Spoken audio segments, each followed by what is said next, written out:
necessary process for the initiation of the necessary process to the freezing of assets of the subject mentioned by this witness through his sworn affidavit. So, Mr. Secretary, that is all that I would like to put on record and to keep you informed of what happened really when you were away. Thank you, Mr. Senator Chair. Marcoleta, we submit to the discretion of the Secretary of the DOJ. I monitored the testimony of the sergeant. And since he did not participate in any crime, he can be admitted to the Witness Protection Program. Thank you. Even as a state witness. It's not a problem, sir. Thank you. If it's not part of the crime, then it's easier for us. Yes, The evaluation stage can be cut shorter, sir. Yes, I believe that will fall under Section 3 of the Republic Act 68, Yes, sir. 6981. Thank you, Mr. Secretary. Thank you, Senator Marcoleta. Yes, I think Senator Risa still also have has my a question. Yes. Ay, sige. With the indulgence of Senator De La Rosa, bago lang makaalis si Sec. Remulla, una, kaugnay ng pagkakaiba ng pagiging under witness protection at pagiging state witness, yun pong under witness protection, ibig sabihin ba immune na sila from suit? Hindi po. Physical protection ang unang binibigay natin kasi sila po yung testigo at sila yung nag-request ng assistance sa Witness Protection Program. Kami po ay willing magbigay ng protection kasi nga, testigo sila sa kasong ipa-file ng gobyerno. Ang pagkakaiba ho niyan, pagka state witness na po yung tao, meron hong participation sa crime, kailangan ma-evaluate po para kung gaano kalakas ang testimony, kung paano ito magagamit, at kung sila po ay hindi the most guilty. Yan po ang kailangang evaluate dito. At siyempre, yung iba pa hong ebidensya kinakailangan na ilabas. Kasi ang hinahanap po natin dito, yung buong katotohanan lamang. Salamat, Secretary. At kaugnay pa rin sa hindi pagiging immune pa rin from suit, may plano po ba ang Department at pati ang Office of the Solicitor General na magsampa ng civil forfeiture cases sa ilalim ng batas kaugnay ng ill-gotten wealth dun sa mga kakasuhan? Opo, kasama ho yan. At kaya pagdating ho sa kaso kasi, ang good faith lagi natin hinahanap, ang willingness to cooperate lagi hinahanap. Kasi po, sa recommendation po sa judge later on, o kaya kung mag-plea bargain, at least mas lenient po ang court. Salamat, Secretary. Dahil sa pagkakaindi ko rin po, hiwalay pa po yan sa posibilidad ng criminal case. Salamat, Secretary. Salamat, Mr. Chair at Salamat Senator po. De La Rosa. Go ahead, Senator. Thank you. Meron ba Question isang question na lang? to Secretary Remulla. Earlier, you yesterday, on the other day's hearing, you mentioned what cases you intend to file through the NBI when you got the statement of Engineer Bernardo. Would you inform this committee as to your findings with respect to Yusek Bernardo? I'm sorry, it was Engineer Alcantara, wherein you laid down the NBI recommendation to file cases. Do you have a similar The recommendation? same recommendation, sir. Same recommendation? Yes, sir, as the testimony of Engineer Alcantara. Oh, okay, thank you. And one more question, just to clarify.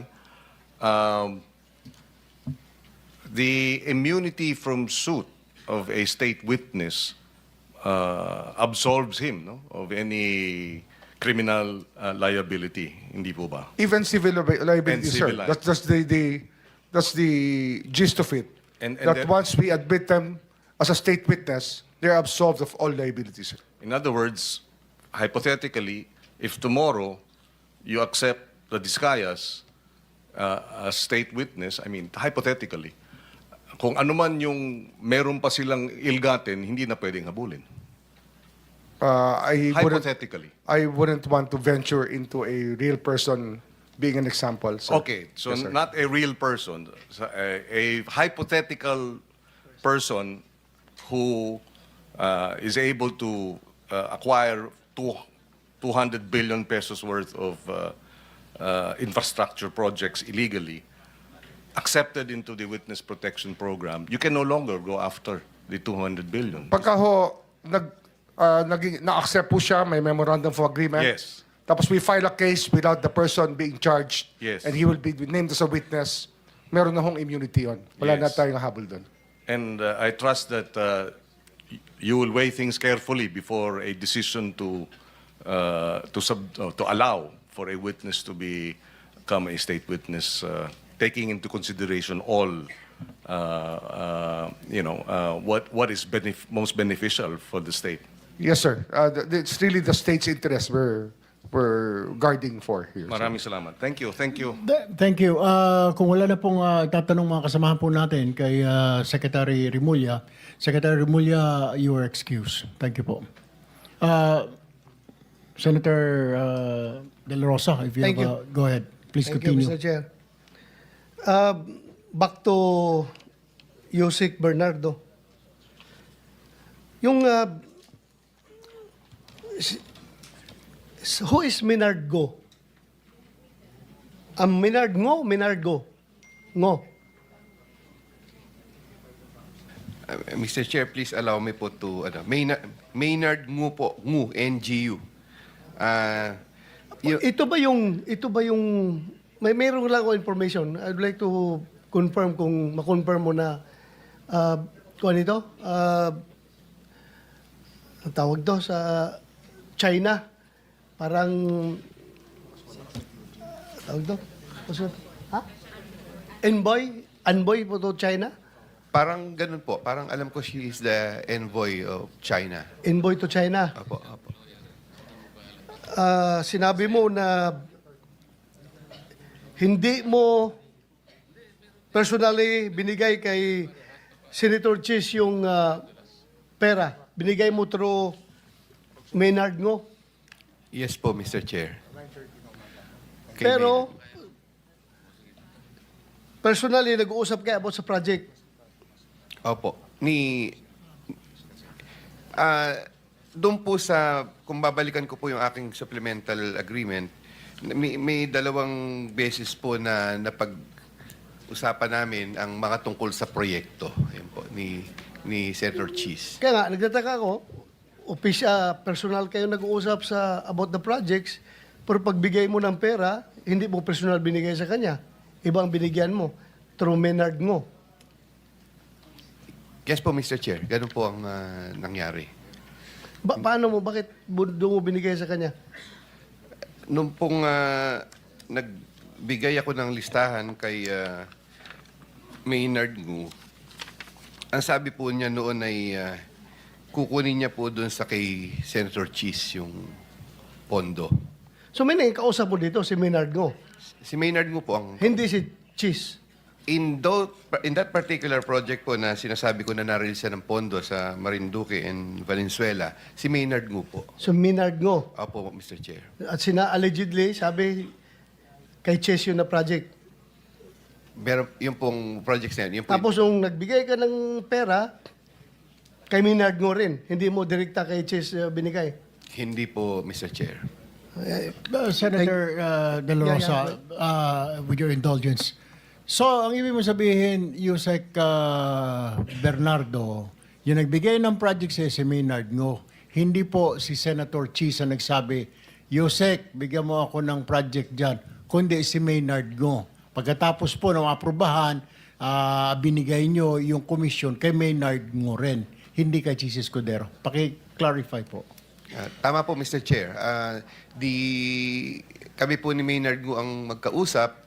Ang sabi po niya ay kay Senator Cheese allocation po yung ibibigay niya.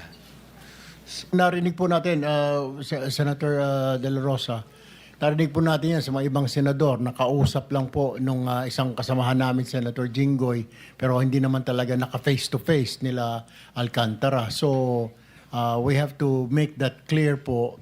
Pati po yung dito kay Executive Secretary, nagpalabas na rin po ng statement ang OES na wala po siyang kinalaman dyan at ang kausap nyo lang ay si Yusek Try-Give. Try-give po. Siya po yung nakausap ninyo. Hindi po ninyo nakausap ng face-to-face ang Executive Secretary. Hindi po, Mr. Chair. Okay. Senator De La Rosa, please continue. Yeah, thank you, Mr. Chair. Yung kay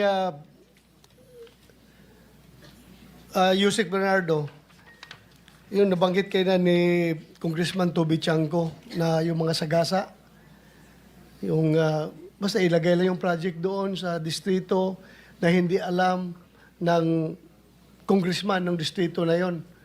Do you confirm that may mga ganong nangyayari? I can confirm po the releases na sinasabi ng congressman na hindi nila alam. But hindi ko po ano yung term na sagasa. Sorry po, Mr. Chair. Ang alam ko lamang po ay talagang minsan may nagre-report po na mga representative na sinasabi nila may lumabas sa akin na pondo pero sino ba may-ari noon? Parang ganun. So hindi po namin, yun po hindi ko na po maalala kung alin-alin. Pero meron pong naririnig na ganun na may lumalabas na pondo na hindi nila alam kung kaninong source. Kaya nga, nare-recall ko lang yung kaso na binanggit nyo about Senator Joel Villanueva. Sabi nyo, wala siyang project doon. Pero, Engineer Alcantara, sabi niya, wala siyang project doon. Yung hiningi niya, hindi na-approve.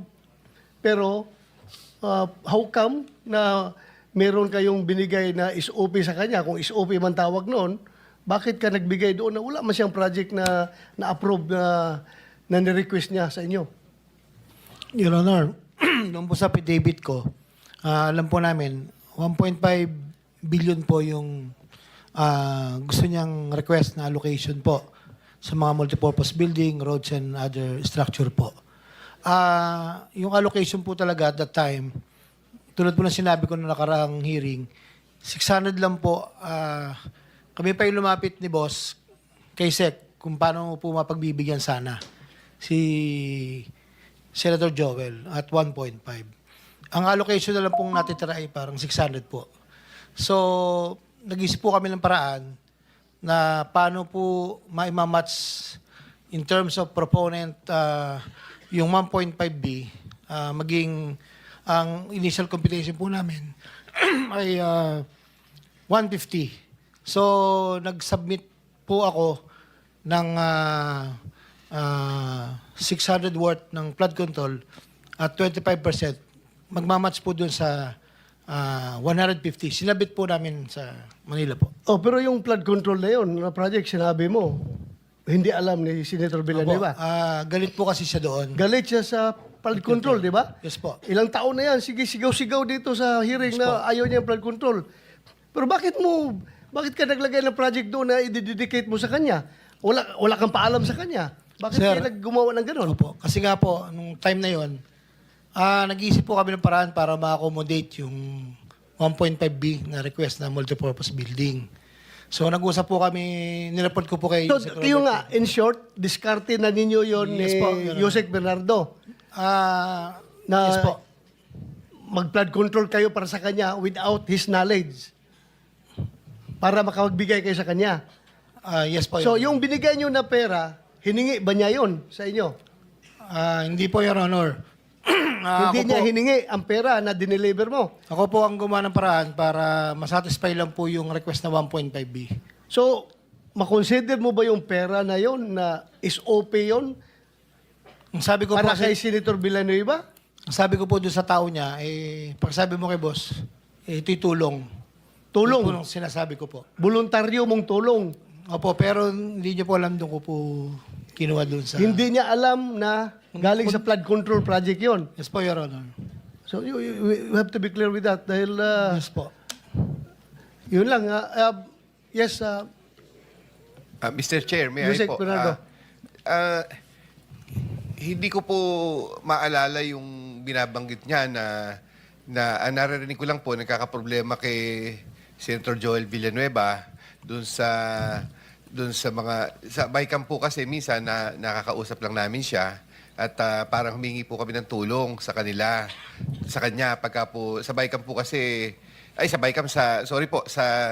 budget hearing po kasi ay medyo talagang si Senator Joel so kami po nagsabi ko sa kanya kung paano makatutulungan si Senator Joel. So hindi ko po maalala kung paano pong na sinasabi niya na nagbigay ng 600 million na pondo kasi yung pong pondo na yon parang siya naman po ang nag-implement. Siya rin po ang kausap ni... Kung kausap po niya si Centro Joel, hindi ko na po masundan yon, Mr. Chair. Nabanggit lang po niya yung problemang ganon, pero hindi po ako aware na gaano dun sa sinasabi niyang flood control. Hindi po... Kaya nga, gusto ko sabihin sa inyo, kung sabihin nyo involved si Senator Villanueva sa flood control, right here, right now, mag-resign ako sa pagkasenador. Kung sabihin mo na humingi siya sa inyo na flood control, dahil ilang taon ko nang naririnig yan na sinasabi niya na ayaw niya na flood control, galit na galit siya dahil ang Bulacan nababahan ng flood control. Pero kung sabihin mo na naghumingi na flood control sa inyo, I am sure, hindi yan nangyari. No, Your Honor. Ha? Sabi ko nga po, hindi po. Ako po yung nagawa po Pero ng... kung sinabi mo sana na sa bata niya na itong pera na ito para kay Joel Villanueva, Senator Joel Villanueva, tulong ko sa kanya, galing ito sa flood control, sigurado ako hindi tatanggapin yon, magwawala yon. I agree, Your Honor. Kaya hindi ko po sinabi. Hindi ako didipisahan yung kasamahan ko, ha? I agree, Just Your to be honest with you, alam ko yan, galit na galit siya sa flood control si Joel Villanueva. Ilang budget hearing niya dito, siyang pinakamaingay na nag-criticize sa DPWH dahil sa flood control. Pero kung sinabi sana ninyo na yung tulong mo na binigay mo, galing sa flood control, baka sasakalin ka pa noon. I agree, Your Honor. Thank you po. Yun lang, Mr. Chair. Maraming salamat. Okay. Next on the list is Senator Ontiveros.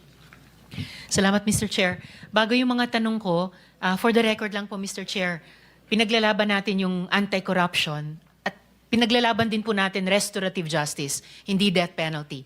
At pinaglalaban din po natin prison reform. For the record, Mr. Chair. Ngayon po yung mga... For the record lang po, Mr. Chair. Noted. Salamat, Mr. Chair. Ngayon po mga tanong ko po para sa mga diskaya. Sabi niyo po, kailangan talagang magbigay ng suhol sa DPWH para magka-project. At ayon po sa inyong affidavit, kasama nga po sa binayaran nyo si Quezon City District Engineer Protesta. Sa tansya nyo po, magkano na lahat-lahat ang naibayad nyo kay DE Protesta? Your Honor, kadalasan naman po ay ano po yun, parang isa sa mga requirements po na kapag nakasingil ka, dapat balikan mo sila para magbigay po ng token. Kaya nga po, so magkano na po lahat-lahat ng token na sabi nyo ni-require kayong ibayad? Kay Protesta po. Your Honor, wala po akong data ngayon kasi nakaano po ako, Your Honor, nakakulong po ako sa basement po, kaya hindi ko po makulate yung iba pong mga data. Kahit hindi nyo po makulate ng eksakto, general recollection, dahil district engineer yan pinakamataas na ka-relate nyo sa Quezon City at sa isang distrito. In the tens of millions na ba? In the hundreds of millions na ba? Anong magnitude po? Kadalasan lang po, hindi ko po siya ma-plus ngayon. Base po doon sa collection po kasi namin, per collection po yun. Bali, ano lang po, percentage lang po. Kadalasan po mga nasa 5% po or mga 4% po, depende po sa uri ng project. Kaya nga po, magkano yung 4 to 5% ng lahat ng mga proyektong binayaran nyo si DE Protesta? Your Honor, hindi ko po masyadong ma-plus-plus. Hindi ko po masyadong makuha yung buong data kasi po per voucher lang po kung may collection po kami at saka lang po kami nagbibigay. Nasa hundreds of millions na ba ang running total so far? Wala pa naman po kasi... Nasa tens of millions na po. Malamang po siguro kasi Okay, ano po... tens of millions. Kasi po, hindi pa po kami nakakakolekta.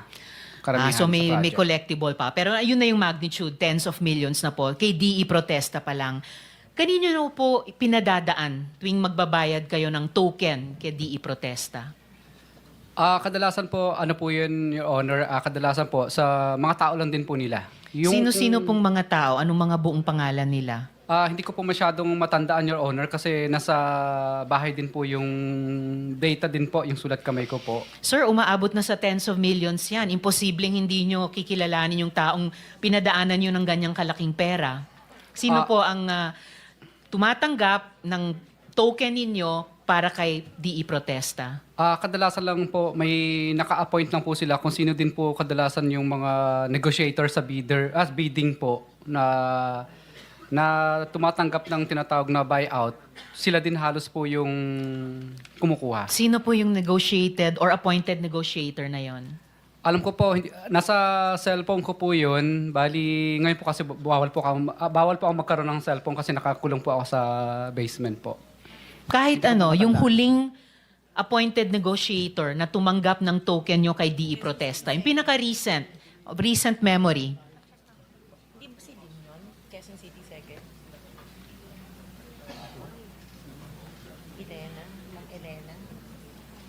Yung dati po, yung panahon po ni D.E. de Vedadera, kay Ma'am Elena lang po namin, Ma'am Elena po namin ibinibigay. Pero yung Ma'am ngayon po, hindi ko Elena. na po matandaan, nasa cellphone ko po kasi. Anong apelyido ni Ma'am Elena?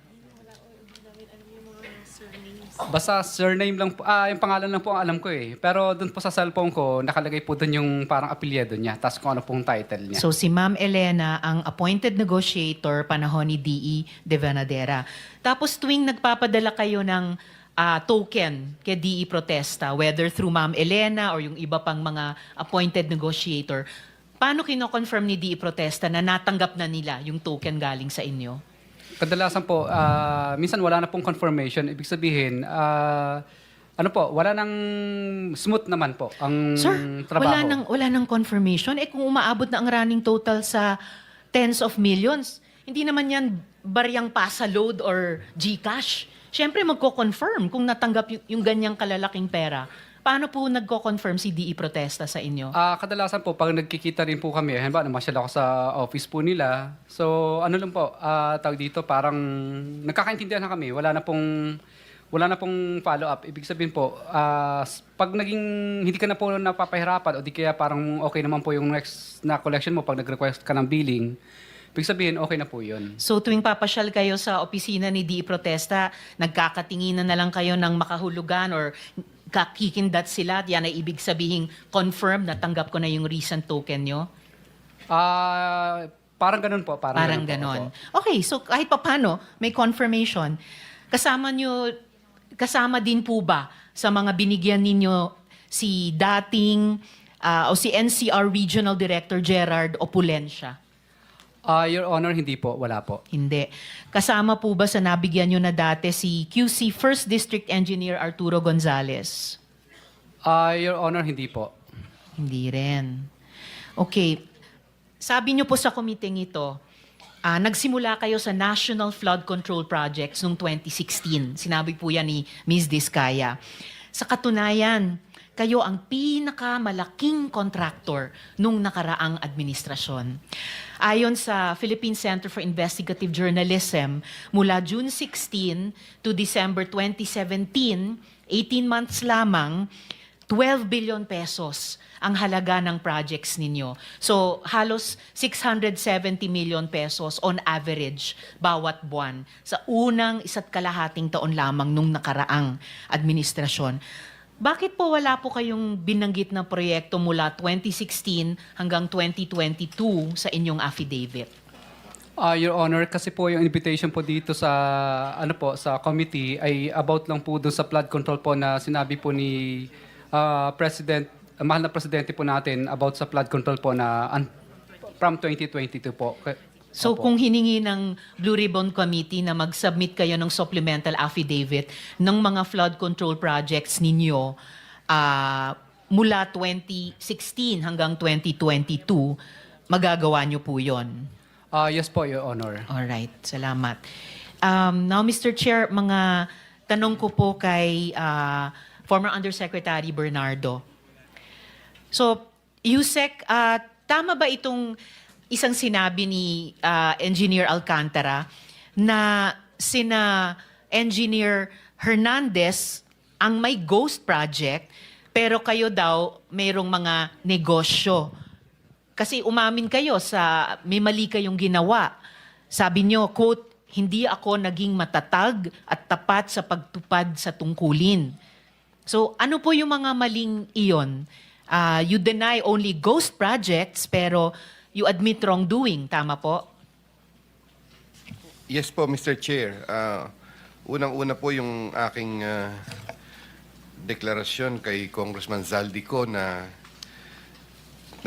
tumanggap po ako ng sinasabi ni Alcantara, ni Engineer Alcantara, ng 1% doon sa kwan. Pero hindi ko po makumpirma kung ano. Basta tumanggap po ako doon. Hindi ko po alam na ang halaga. Ang iba naman po, yung mga proyekto na hinawakan niya, ay dumaan po sa akin. Parang nung kinuha ko po yung listahan sa kanya, ay ipinasa ko po sa nagpondo. At the same time po, nung dalin po niyang ang pera, ay binigay ko po doon sa mga tao na kausap ko. So yun po yung ako po ay umaamin na naging instrumento doon sa mga pagkakataong yun. Okay, Yusek, pero I hope pwede kayong maging mas forthright sa mga huling tanong ko sa inyo dahil di naman ako makapaniwala na ang isang inhinyerong umabot sa mataas na antas ay hindi maalala kung 1% nga ba or more or less. So please be forthright sa committee ito hanggang sa huling mga tanong ko. Mr. Chair, I confirm po the 1% na sinasabi niya kasi sinabi po niya sa akin na mayroong 2% yung ilalabas ni Mr. Zaldi ko, ni Congressman Zaldi. So sabi niya sa akin, boss, hati na tayo sa 2%. So yun po ay, kumbaga, pagka po nagbibigay siya, sinasabi po niya ay 1% yun nung pondo ni Congressman Zaldi. So yun po, Mr. Chair, ay inamin ko po yun na akin pong natanggap. Ngayon po, Yusek, yung inamin niyo pong katiwalian, whether itong 1% or yung iba pang ma-establish ng komite, hindi lang po yan sa Bulacan na nangyari, di po ba? Nangyari rin po yan sa ibang mga lugar na hawak ninyo. And I mean, kasi sabi niyo po, Luzon kayo mula Region 3 hanggang 5 at Visayas, so Region 6 hanggang 8. So yung ganito pong mga katiwalian, nangyayari din po ba sa ibang mga lugar na iyon? As far as me is concerned po, Mr. Chair, hindi po ako ang doon. Ito lang pong kay Alcantara ang kamukha po na nakalagay sa aking affidavit ay kinumpirma ko po na ito po talagang inaamin ko na sa mga pagkakataong ito ay ako po yung naging instrumento doon sa transaksyon na inano po sa kay Engineer Alcantara. Sa iba pong mga probinsya ng Region 3, bukod sa Bulacan, nangyayari din po ba yung ganitong mga katiwalian? Hindi ko po kayang sagutin yun, Mr. Chair. Sorry po kasi hindi po ako nakakaalam doon sa mga lugar na yun. Sa Region 4A po ba, nangyayari din yung ganitong mga katiwalian? Ako po, usually, ang naririnig ko lang po, hindi ko po kumpirmado, ay siyempre po pagka po ang mga proyekto ay nasa district. So district engineer po at mga representative po yung magkakausap dyan. Hindi ko na po alam kung anong detalye ng kanilang usapan. Yun po, Mr. Chair. Yung sa Region 4B po, bukod sa Mindoro Oriental at Occidental na tanyag na feature ni Chairman Ping sa kanilang privilege speeches, nangyayari din ba sa ibang mga lalawigan ng rehiyong iyon? Mr. Chair, parang ang ko po ay hindi ko naman po masabing pero tingin ko po nangyayari po yun doon na meron din ganyang transaksyon. Saka ko na lang itatanong yung Region 5 hanggang 8 kasi may isang kulang na lang ng 1 minuto natitira sa akin. Huling tanong na lamang po, Mr. Chair, kay Yusek Bernardo.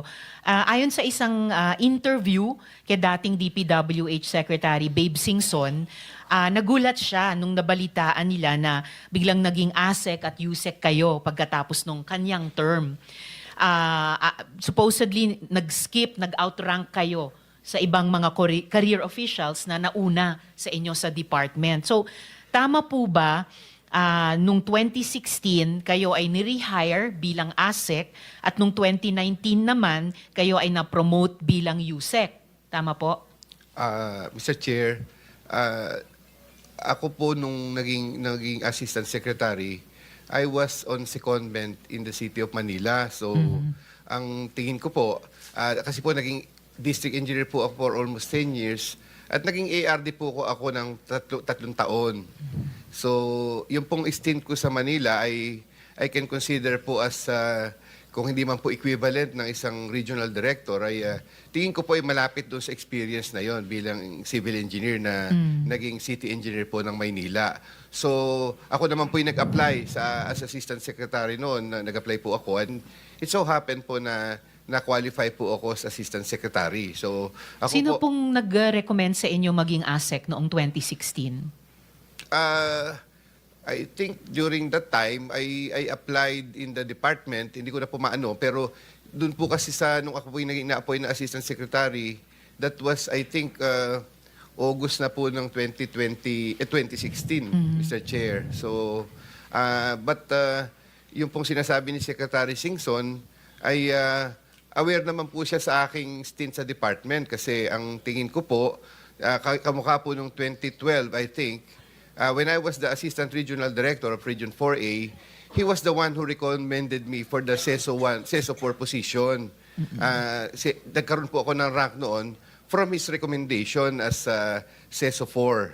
So siya po yung, he sent a letter po with my good performance to the CES board, wherein afterwards, I was appointed as a CESO 4 po, as a career CESO 4 official. So, Yusek, huling tanong ko na lang, so please make it your answer worth it. Sino pong nagrekomenda sa inyo nung August 2016 at sino naman nag-back sa inyo nung 2019 nung kayo'y naging USEC naman? Mr. Chair, I would like to, na yung Assistant Secretary, nag-apply po ako noon sa department. Hindi ko na po maano noon kasi alam po ni Secretary Singson yan na while I was on secondment with the City of Manila, I usually talk to him and tell him na, Mr. Secretary, ang ano ko po ay sa DPWH. Kaya lamang po noon, ang sabi po niya sa akin ay tulungan ko si Mayor Erap. Tulungan ko na rin po si Mayor Erap sa pagpapatupad ng mga proyekto.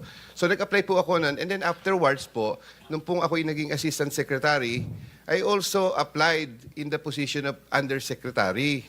And it was not 2019 po, Mr. Chair. It was, I think,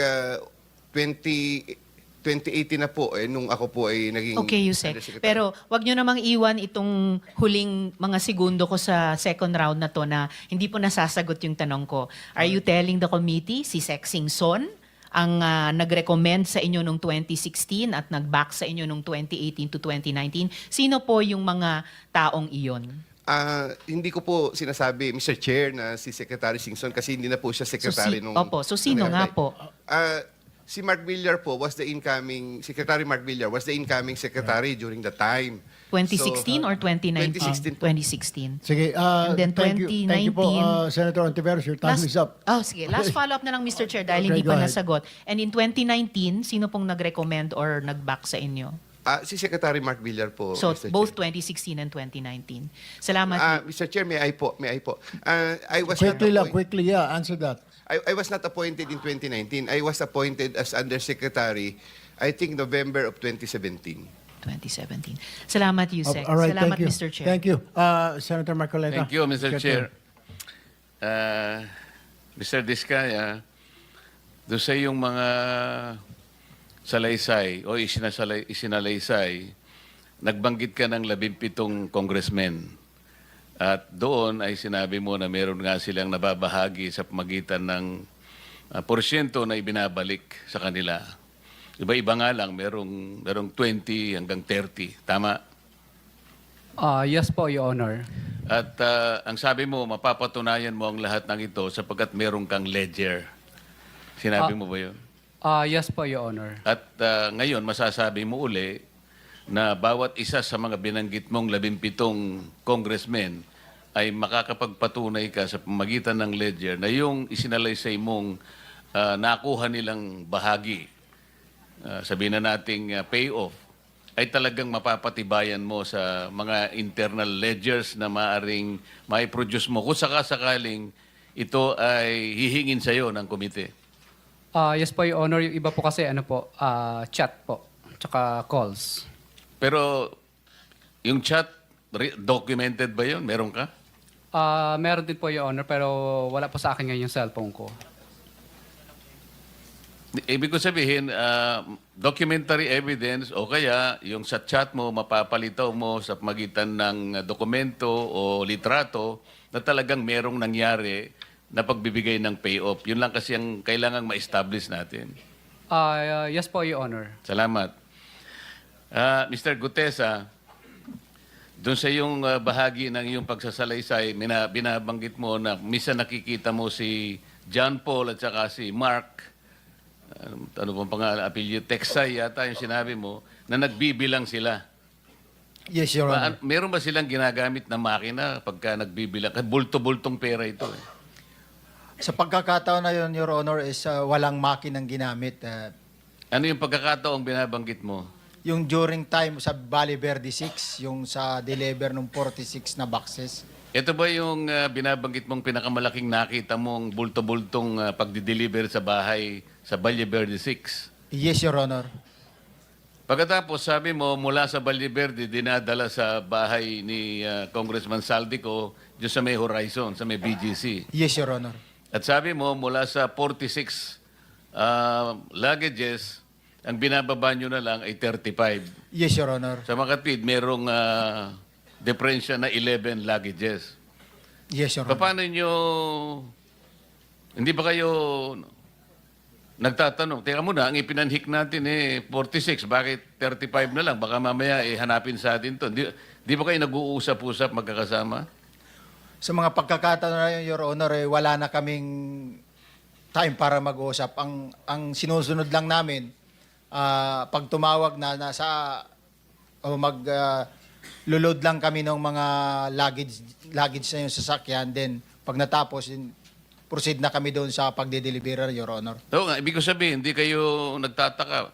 Ang ipinanhik natin, ang dinala natin 46, bakit 35 na lang? Baka tayo hanapan. Hindi na namin alam yun, Your Honor. Wala na kaming idea kung anong nangyari Ang ibig sa mo taas. sabihin, kung ano lang yung dadalhin nyo, nagkakasya na lang kayo doon. Yes, Your Honor. Senator Marcolita, kunti lang. Oh, Mr. Chair, yung binabanggit palagi na John Mark at saka sino isa? Dalawa? Tao ni Saldico? John Paul, John Paul and- Estrada and Mark Tiksay. Mark, Tiksay, Your Honor. may move that they will be invited for the next hearing, Take Mr. Chair. note, Committee Secretary. Wala pa yung dalawa. Wala pa. Thank you, Mr. Chair. Thank you. Mr. Chair? Yes, with the Request. indulgence of... With the indulgence of Senator Marcoleta, request lang po sa Chair, brief. Salamat, Mr. Chair, Senator Marcoleta. Kung pwede pong hilingin na i-direct nung Chair na sina Curly at Sara Diskaya ay isubmit yung listahan ng mga national flood control projects nila mula 2016 hanggang 2022. Kung maaari po, Mr. Chair. So ordered, Salamat Committee po, Mr. Secretary. Chair. Go ahead, Mr. Marcoleta. Continue. Thank you. Mr. Gutesa, doon din sa salaysay mo, may binabanggit kang 3 lugar na kung saan ay dinadala yung bahagi ni former Speaker Martin Romualdez mula doon sa bahay ni Saldico. Pwede mo bang i-describe para lang malaman namin? Kasi talaga namang nagpupunta ka ron. Kahit papano, i-describe mo yung 3 lugar. Paano? Based on my experience during that time, Your Honor, ang napag-deliveran ko is yung 42. Dito sa may 42 Forbes. Ang gate niya kulay green. Then yung bakod nung yung bakod niya is parang kinakapitan na ng mga damo na kumakapit sa semento. Then pagpasok namin doon sa loob, maraming puno ng kahoy, mangga, sari-saring puno nung nasa loob. Parang mayroon doong maliit na ubal. Doon kami nag-i-stay pa during time na ibinababa na namin yung mga luggages na yon. Then, Walang sumasalubong sa inyo kahit sino. Dahil maring kilala mo na rin yung sa pagdi-deliver mo. Para lang malaman namin na kapanipaniwala talaga. may sumasalubong pero ang nakakakilala, Your Honor, is yung si Paul lang. Kasi siya lang yung may direct contact at siya rin ang nagpapa-open ng gate kapag malapit na kami doon sa bahay. Yung pangalawang lugar, Yung pangalawang lugar yun yung sa Nara, yung sa sinasabi ko kanina, na yung sa 19, na dating bahay ni Michael Yang. anong itsura naman nun? White lang yun, Your Honor eh. Ano? Kulay white lang yung ano niya, pintura, Yung gate. yung gate. O bukod sa gate, ano yung napansin mo? So, malapad siya, Your Honor, tapos maluwang siya. Yun lang naman yung ano ko doon. Kasi pag mga ganon, ang mission lang namin is ibaba yung malita. Pag naibaba, extra gate na. Wala nang ibang ano. Ganon at ganon ang nangyayari kapag may dinideliver kayong basura. At yung pangatlo nga, Senator yung sinasabi mo sa... Senator Marcoleta, may batin. Yung pong sinasabi nyo kay Michael Yang, paano po nyo nalaman na kay Michael Yang po yun, na paano napunta kay speaker yon, sinasabi nyo si speaker na may-ari? Sabi nila, nabili daw ni speaker eh. Sino nagsabi po sa Yung inyo? kasamahan ko rin mga security. Security. Ang nagsabi sa iyo na ito galing kay Michael Yang, kay speaker na ngayon. Opo, sir. Alright, thank you. Yung pangatlo, ito nga yung sa Aguado Street. Aguado. Pero hindi na po ako ang nakapag-deliver dyan, yung mga tropa ko rin na duty, kung sinong duty, at the time ng delivery dyan. Paano mo nalalaman na ginagamit yung pangatlong lugar na yon? Kasi sila rin po, based doon po sa group chat, namomonitor po namin yung movement eh. Kasi pag nagsabi na, yung duty basura, proceed na, may deliver tayo. Doon ko nalalaman na kung saan lugar at yun yung pagbabagsakan ng basura. Ano ba yung composition ng yung grupo? Kasi kanina sinabi mo, halos 90.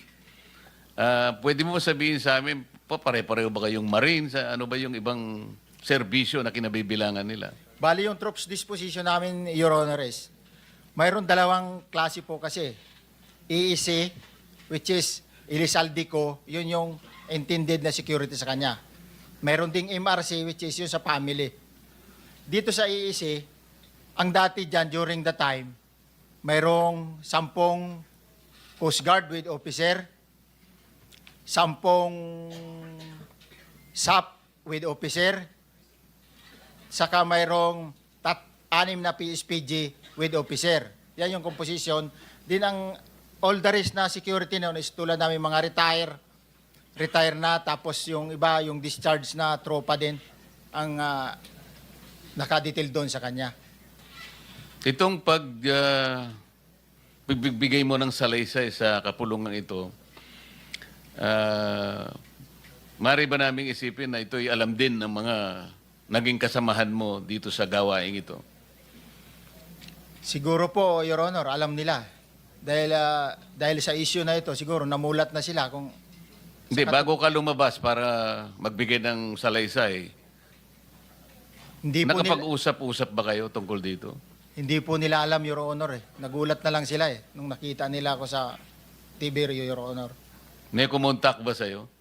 So far, Your Honor, wala na, Your Honor. Ano yung wala na? Wala nang kumukontak sa akin doon sa mga dati kong kasama sa trabaho, Your Honor.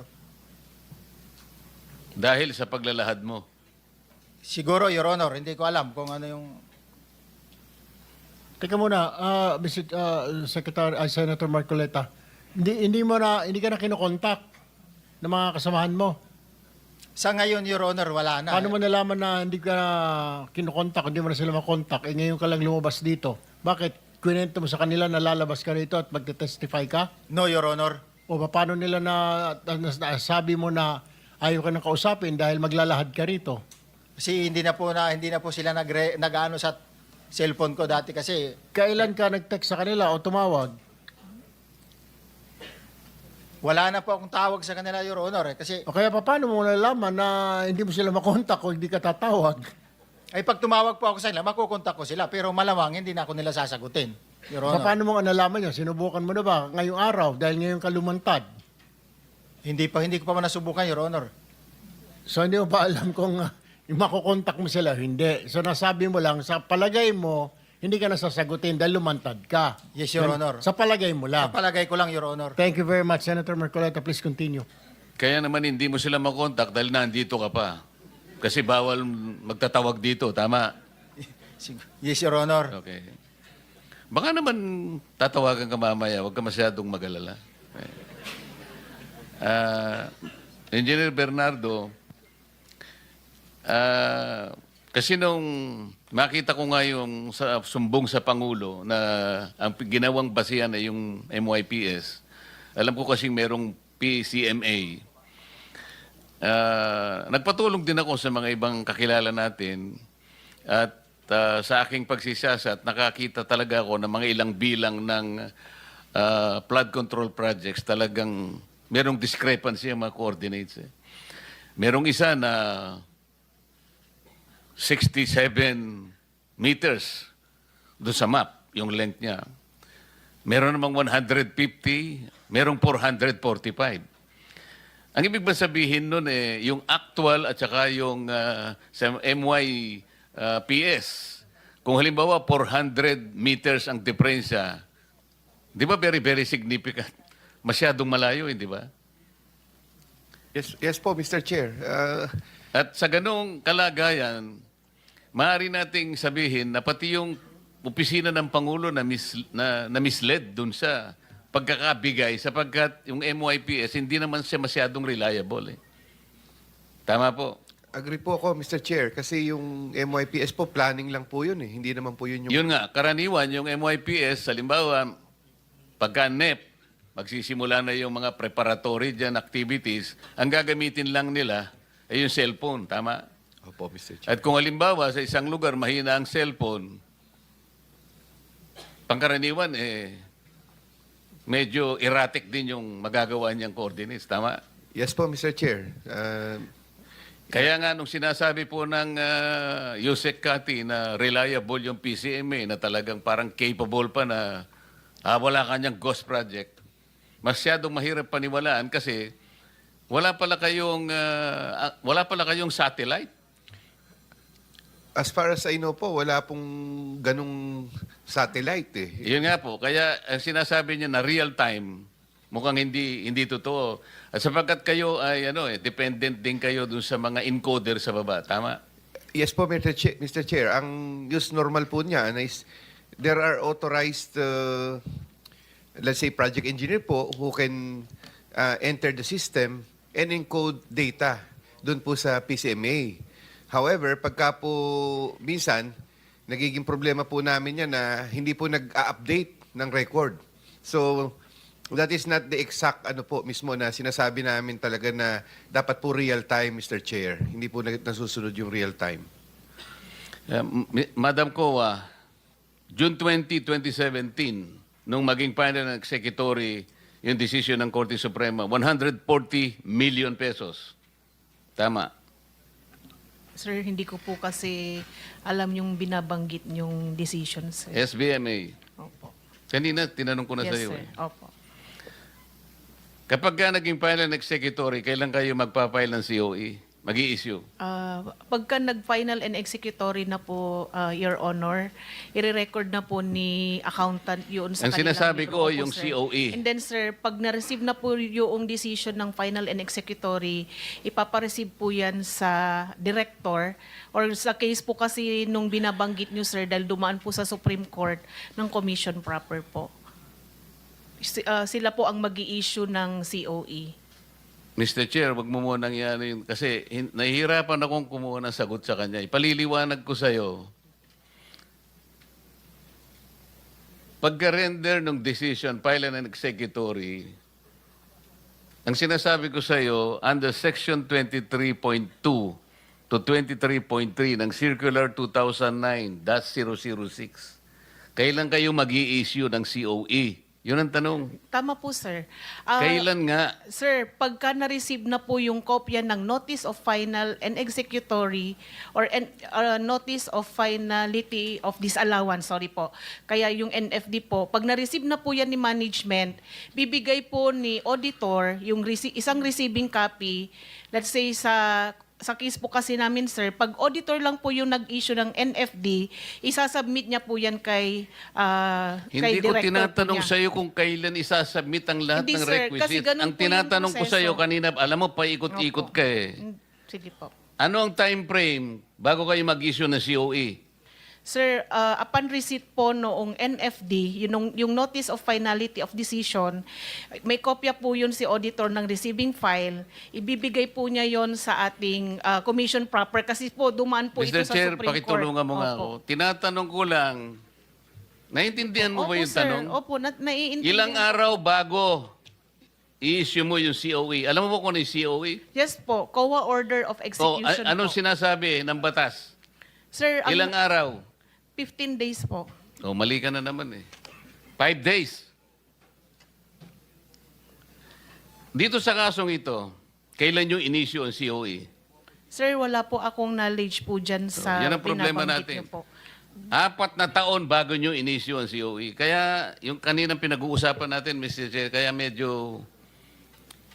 Sir, gusto ko lang Before you pong answer that, i-clarify, sir. COA, Opo. that will be your last question, Yes po. Senator Sorry po. Marcoleta. Sir, Go ahead. i-clarify ko lang po.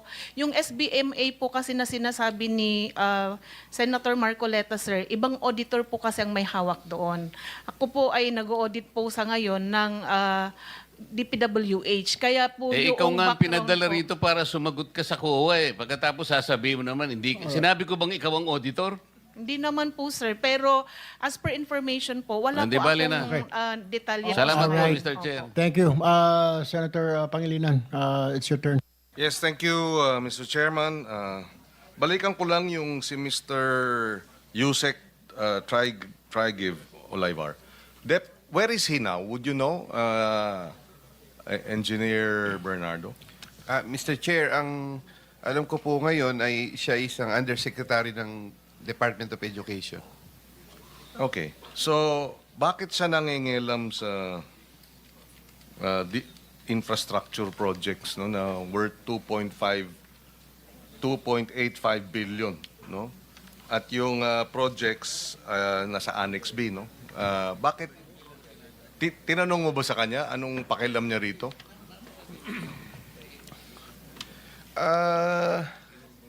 Hindi po, basta na-offeran lang po ako ng mag-submit ng listahan. So, ako naman po, Mr. Chair, yun naman pong listahan. Kung mag-submit ka man po at hindi naman po talaga in effect ay lumabas, so wala naman pong kwan yun eh. Wala naman pong effect. So, yun lang po, Mr. Chair. Nakilala ko lang po siya noon. Tapos when he told me po and called me for a meeting to discuss about the unprogrammed appropriations, doon po ako nag-try lang po ako sa kanya na mag-submit. Have you dealt with him before? Nakatrabaho niyo na ba tong si Mr. Olivar dati? Kilala ko lang po. No, Mr. sa Chair. ibang mga proyekto ng DPWH? Hindi po, wala po akong makuha dyan. Except doon po sa dati na kami po kasi usually pagka po panahon ng budget nakikita po namin sila dito nung panahon po nung si Senator Angara po ay parang finance chairman. Yan po. Okay, so in that regard, before, nakausap mo rin siya tungkol sa mga projects. Hindi po kami nakakausap ko po siya sa mga No, just say yes or no. Projects, infrastructure projects, meron na kayong pakikipag-usap sa kanya noon. yes po, pero Okay. In other words, hindi ito ang unang pagkakataon. I am trying to establish some level of consistency, di ba? Yung involvement niya. So you are confirming this is not the first time you have discussed with him matters regarding matters referring to infrastructure projects. Yes or no? You said yes. Yes po. Okay. Now, anong pagkaintindi mo dito sa boss, 15 yan? Hindi ka na nag-elaborate. Ibig sabihin, alam mo no, na yan ang gawi. Diba? So, kung you dealt with him before, at alam mong yun ang gawi, naintindihan mo na. No? Boss, 15 yan. Tama? Mr. Chair, sa term po kasi sa amin, yung 15, parang we refer po the percent. So, Yes, exactly. Kaya nga. So, in other words, meron ka ng pagkakataon na nagkausap kayo tungkol sa porsyento dati, at ito, maliwanag, 15 yan. 15 ng 2.85 billion, tama ba yan, yung kabuuan? yes po, Mr. Chair.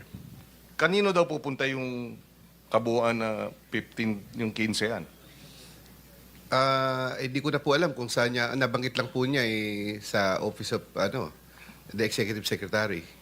Oh, which dinedeny ngayon ng Executive Secretary, no? There was a public statement. So your assumption was Executive Secretary dahil yun ang sinabi niya? Yes po, Mr. Chair. Hindi ko naman po nakausap ang Executive Okay, Secretary. okay. So that's why gusto natin siyang maimbitahan dito para magpaliwanag.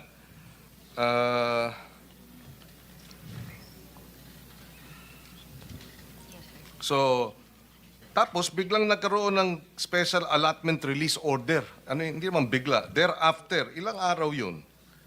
Tsaka kailan, wala kasing mga petsa no? So hindi ko alam po, 3 buwan ba ito? 5 buwan? 3 linggo? Sometime in 2024. And program appropriations, yun ang actually tanong natin Paano, I think it was Senator De La Rosa who was asking the DBM, sino ang nagde-decide na mag-issue ng SARO? DBM. So sino ang kinausap ni Trig sa DBM? Hindi ba? Baka DBM at hindi Executive Secretary or kung Executive Secretary, although he's denying it, inutusan siguro ang DBM para mag-release ng SARO. Tama ba yun? I mean, this is hypothetical, no? Pero ganun ang sistema niyan, di ba? Somebody decided, the DBM decided ilabas yung SARO. Tama? Kasi thereafter and hindi mo pa sinasagot yung tanong. After the meeting, yung sinabing may 15 ka riyan, thereafter means how many days?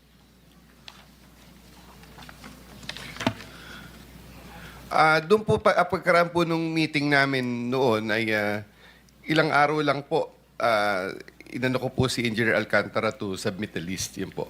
Ilang araw? Ilang araw lang po. Araw. And then, nung sinubmit, ilang araw na naglabas na ng SARO? I think mga ano din po, mga baka po months din o isang buwan ganun. Isang buwan. Opo, hindi ko po Mr. Chair, sorry po. Yes. Hindi ko po Dahil, hindi i-release yan yung SARO kung hindi dinisyonan ng DBM. Hindi ba? Meron bang nag-impluensya sa DBM? Meron bang natanggap ang DBM na 15? Hindi natin alam sa ngayon. Kaya magandang tawagin itong si Yusek Olayvar para magpaliwanag. Tapos diniliver sa Magallanes, Makati. Sabi nyo,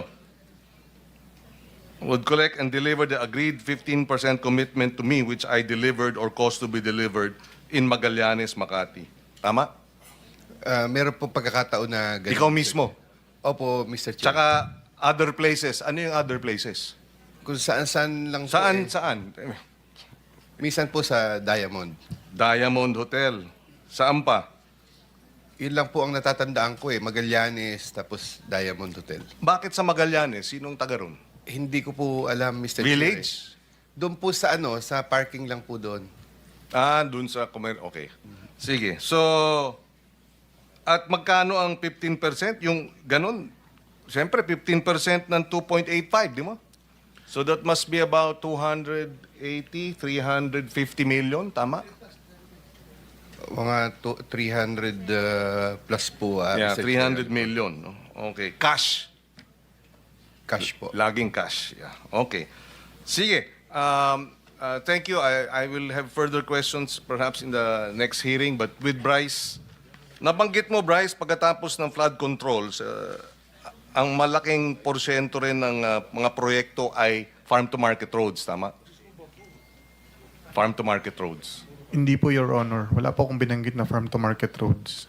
Sabi mo, farm-to-market roads constitute the next largest item dahil sa laki ng mga proyektong ito, di ba? Street lights po yung nabanggit ko. Street lights. Opo, Hindi Your Honor. farm-to-market roads. So walang, kasi merong allocations, repair, rehab, and construction of farm-to-market roads. Familiar ka sa farm-to-market roads? DPWH. Yes, familiar po ako sa farm-to-market roads. So halimbawa, noong 2024, 2 billion ang farm-to-market roads sa Region 3. Meron ba kayong hinawakang mga farm-to-market roads apart from flood control projects? Meron po, Your Honor. So, doon din ba merong lagayan at bigayan? Meron po, Your Honor. Ayun na nga eh. So, 2025, this year, 4 billion ang farm-to-market roads. Tama? Magkano sa inyong district ang farm-to-market road noong 2025? Would you remember? Wala po akong hawak na record ngayon, Your Honor. Pasensya na po. Okay. Pero yung mga proyektong ito, merong ka ring record nito, inventory? Meron po, Your Honor. So, paano ang sistema ng lagayan doon? Ganon din. May proponent, Yes po, Your Honor. Meron po lahat. Meron po obligasyon. okay, kasi ino-audit ngayon ng Department of Agriculture ang farm-to-market roads. Engineer Alcantara, do you confirm na malaki ang nalaan na proyektong farm-to-market roads din?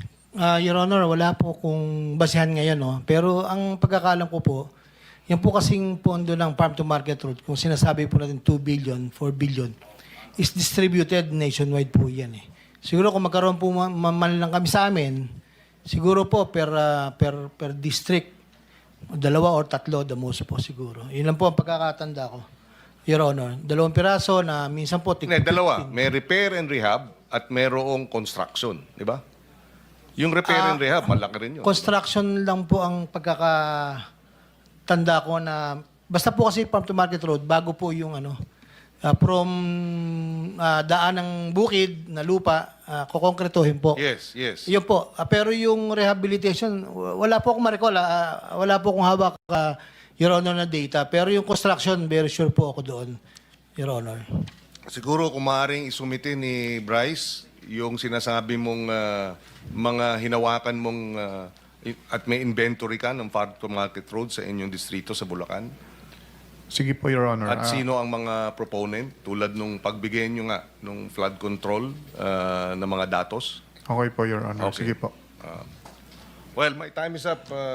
Thank you. Thank you. Thank you, Mr. Chair. Salamat. Senator Pangilinan. Go ahead, Senator De La Rosa. Bago magkakalimutan, Mr. Chair, I'm just concerned about the safety and security of this new witness at si Master Sergeant Orly Gutesa. Matanong ko lang si Orly, may baril ka ba?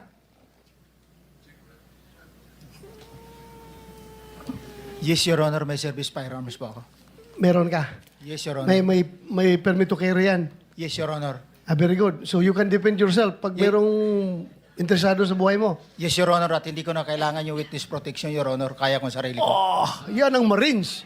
Yan ang Marines. Paano yung meron kami ritong motion sana na koberan ka ng protective custody ng Senate. Baka makatulong sa'yo. Okay lang ba o ayaw mo rin yun? Ayaw ko rin, Your Honor, at ayaw ko nang maka-istorbo pa ng iba, Uwa! Your Honor. Marines! Talagang Marines! kaya mong proteksyonan ang sarili mo. Yes, Your Honor. O, sige. At may mga tropa naman ako na kayang dumipisa sa akin, Your Honor. Alam mo, Mr. Chair, Yes. yung branch of service ko talaga noon, hindi pa ako nakabunot ng Philippine Constabulary. Philippine Marines ako. Ganyan po katapang yung mga Marines. Kaya, Gusto mo pala pumunta ng Marines. kaso pagbunot ko, Philippine Constabulary na bunot ko, kaya PC ako. Naging PNP. Ba't di mo sinuli tapos bumunot ka uli? Sabi nila, yan ang kapalaran mo, huwag mong baguhin. So anyway, Mr. Orly Gutesa, ayaw mo magpa sa ilalim sa USA, protective custody. Yes, Your Honor. Kaya ko ng malinaw sarili ko, Your Honor. Okay. Mr. Chairman, Go ahead. with siguro, kung magbagong isip mo, please let us know right away. Dahil hindi mo alam, baka may mga developments pagkatapos ng hearing na ito. Basta we are ready to accept your protective custody, the Senate. Right. Thank you, Senator Pangilinan. With that, I hereby suspend this public hearing. The committee will inform you on the next schedule. Parang kulang pa po yung mga tao na tinuro niya. So I believe Yung sa supplemental po, aantayin na lang po natin. Siguro pagbalik niya because hindi po ako naniniwala na itong 4 lang po ito. I'm sure meron din po siya siguro mabanggit sa Kongreso, Mr. Chair. Anyway, I would just like to direct my question to Engineer Henry Alcantara. Mr. Alcantara, sang-ayon po ba kayo doon sa sinasabi ni Yusek Bernardo na dating boss mo? Doon po sa mga personalidad na binanggit niya, wala po akong personal knowledge. Doon naman po sa sinasabi niya na 15 po, ginagalang ko po yung opinion niya. Pero ako po talaga ay 25 po at kung ano po yung nasa affidavit ko, yun po ang dinadala ko po.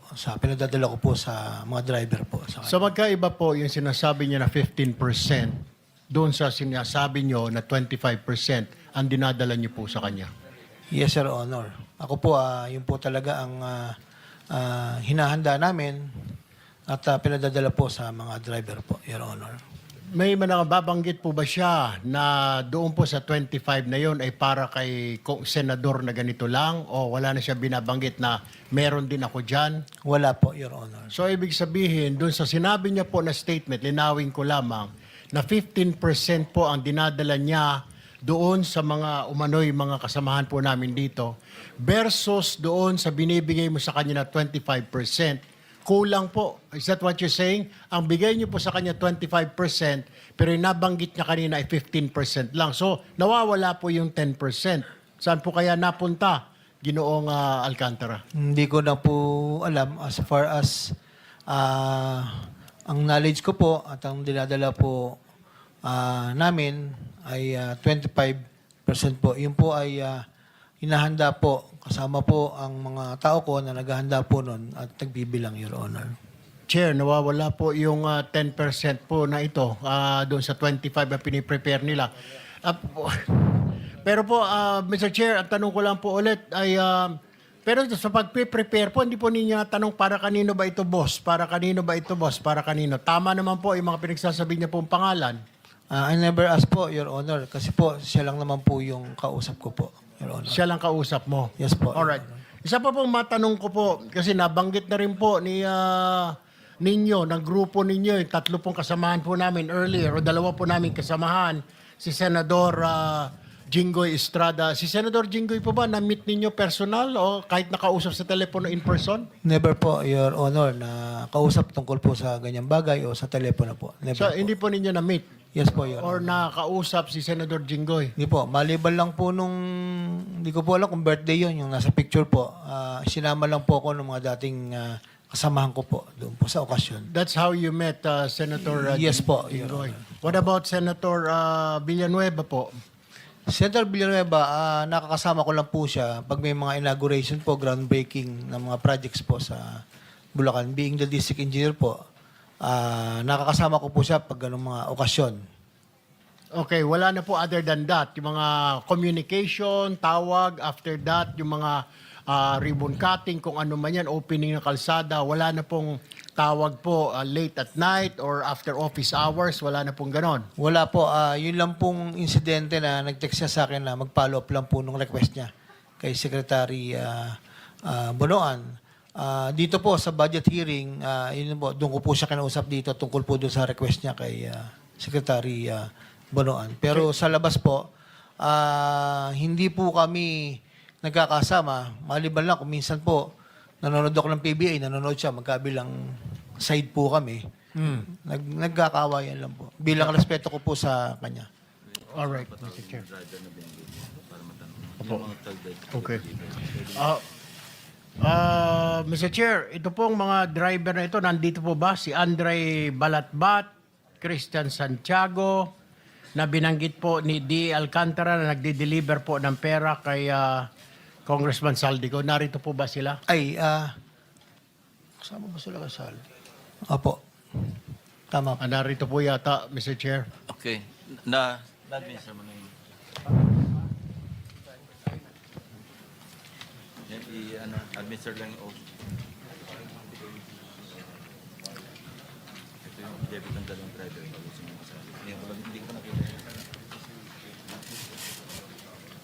Para malinaw yung flow ng ano yun.